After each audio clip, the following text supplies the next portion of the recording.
Hello बच्चों, कैसे हो आप सभी। आइए हम अपनी एक्सरसाइज को कंटिन्यू करते हैं।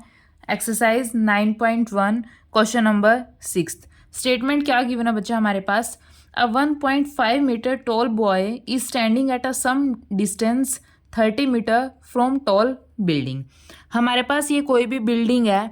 ये हमारे पास बिल्डिंग कितनी मीटर टॉल है? 30 मीटर टॉल है। इससे कुछ डिस्टेंस पर यहाँ पे हमारे पास एक पर्सन है। इस पर्सन की हाइट हमारे पास क्या है? 1.5 मीटर। ये कोई भी बिल्डिंग है, 30 मीटर हाइट की है। यहाँ पे एक लड़का खड़ा है जिसकी हाइट क्या है? 1.5 मीटर। ठीक है, आगे देखिए। The angle of an elevation from his height to the top of building increases from 30 degree to 60 degree as he walk toward the building. Find the distance he walk toward the building.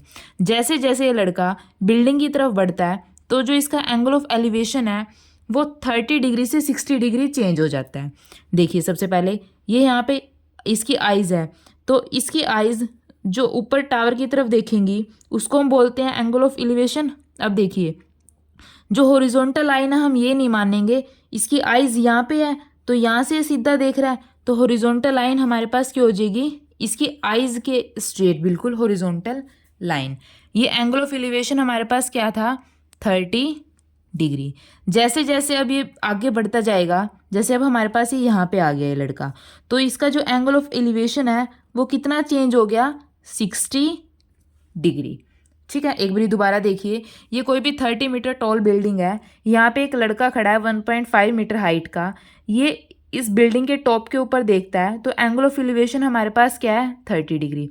जैसे जैसे इस building के पास जाता है तो angle of elevation कितना change हो जाता है? 60 डिग्री। हमें इस बात का ध्यान रखना है, जो हॉरिजॉन्टल लाइन है वो इसकी आइज़ के अप टू स्ट्रेट बनेगी। ठीक है, लेकिन बिल्डिंग टोटल हमारे पास क्या है? यहाँ से लेके यहाँ तक 30 मीटर हाइट है। सबसे पहले देखिए इसकी नेमिंग करते हैं, A B C D, और इस पॉइंट को हम ले लेते हैं E।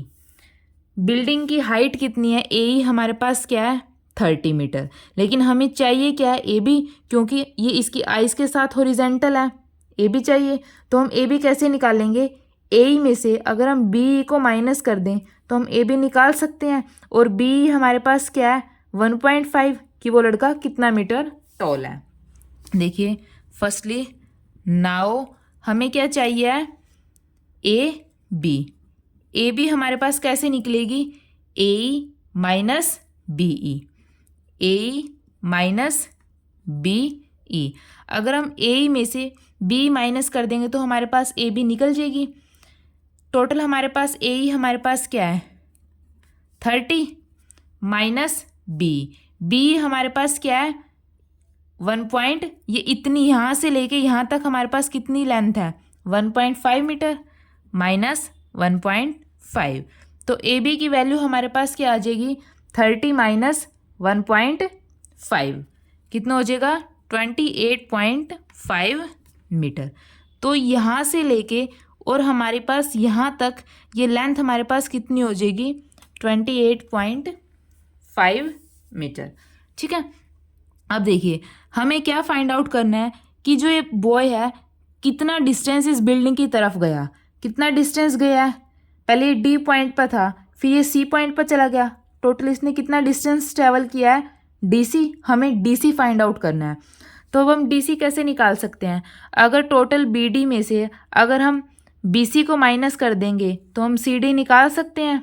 देखिए, इस टोटल लेंथ में से अगर हम इस लेंथ को माइनस कर दें तो आसानी से ये वाली लेंथ फाइंड आउट कर सकते हैं। देखिए, नाउ डीसी हम कैसे निकाल लेंगे?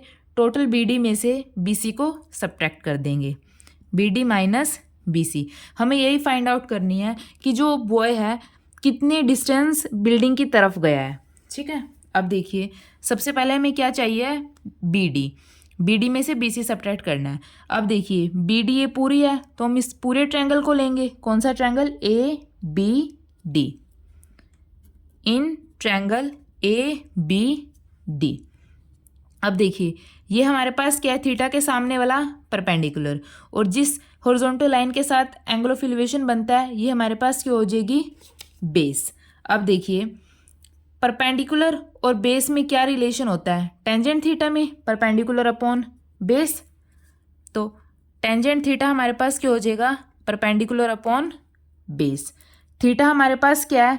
हमें बेस क्या चाहिए? BD, तो एंगल हमारे पास क्या लेंगे हम? 30 डिग्री। तो tangent 30 degree is equal to perpendicular हमारे पास क्या है? AB upon base. बेस हमारे पास क्या है? पूरा BD, क्योंकि हमने क्या लिया? ये पूरी ट्रायंगल लिया है AB एंड D। टेंजेंट 30 की वैल्यू हमारे पास क्या होती है? 1/√3 इज इक्वल टू AB हमारे पास क्या है? 28.5 अपॉन BD हमें फाइंड आउट करना है। तो BD की वैल्यू हमारे पास क्या हो जाएगी? ये √3 इस तरफ मल्टीप्लाई हो जाएगा, 28.5 इंटू में √3। ठीक है, ये हमारे पास हो जाएगी इक्वेशन फर्स्ट। अब हमें क्या निकालना है? BC के लिए हमें कौन सी ट्रायंगल चाहिए होगी? ABC। ठीक है, ये छोटे वाली ट्रायंगल देखिए, इन ट्रायंगल ABC ये हमारे पास क्या है? परपेंडिकुलर और बेस। परपेंडिकुलर और बेस का रिलेशन किस में होता है? टेंजेंट थीटा में। तो टेंजेंट थीटा हमारे पास अब क्या है? एंगल ऑफ एलिवेशन कितना चेंज हो गया? 60 डिग्री। तो tangent 60 degree is equal to perpendicular हमारे पास क्या है? AB अपॉन बेस अब हमारे पास क्या है? BC। ठीक है, टेंजेंट 60 की वैल्यू हमारे पास क्या होती है? √3 इज इक्वल टू AB हमारे पास क्या गिवन है? 28.5 अपॉन BC। तो यहाँ से BC हमारे पास क्या आ जाएगा? 28.5 अपॉन √3, इक्वेशन सेकंड। अब हमारे पास BD भी है, BC भी है, तो हम आसानी से DC निकाल सकते हैं। कैसे? BD minus BC। सो जो DC है वो क्या हो जाएगा? BD minus BC। ठीक है, अब देखिए BD की वैल्यू क्या है? 28.5 इंटू में √3, 28.5 इंटू में √3 माइनस BC हमने क्या निकाला है? 28.5 अपॉन √3 एलसीएम हमारे पास क्या हो जाएगा? √3 हमारे पास एलसीएम 28.5 √3 इंटू में √3 इंटू में 3 माइनस √3 से √3 कैंसल, 28.5 इंटू में √3 हमारे पास क्या हो जाएगा? 85.5 माइनस 28.5 अपॉन √3। 8.5 माइनस 28.5 हमारे पास क्या हो जाएगा? 57 अपॉन √3। आप यहाँ पे भी इस क्वेश्चन को छोड़ सकते हैं, आपका आंसर बिल्कुल सही है। लेकिन अगर आपको आंसर मैच करना है तो देखिए 57 को हम कैसे ब्रेक करके लिख सकते हैं? 19 3 हमारे पास क्या होता है? 57। 19 इंटू में 3 लिख सकते हैं 57 को। 9 3 27, 7 2 पर कैरी, 3 1 3 + 2 5, तो 57। 19 3 57 अपॉन √3। अब 3 को ब्रेक करके कैसे लिख सकते हैं हम? √3 इंटू में √3 लिख सकते हैं।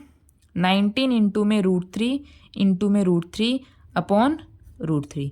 √3 से √3 कैंसिल, तो जो DC है वो हमारे पास क्या आ जाएगा? 19√3 मीटर। ठीक है बच्चों, अगर आपको कुछ भी डाउट हो तो प्लीज़ मुझे कमेंट सेक्शन में बताइए। अगर वीडियो अच्छी लगी तो प्लीज़ इसको लाइक कीजिए और निहान क्लासेस को सब्सक्राइब कीजिए। Thank you.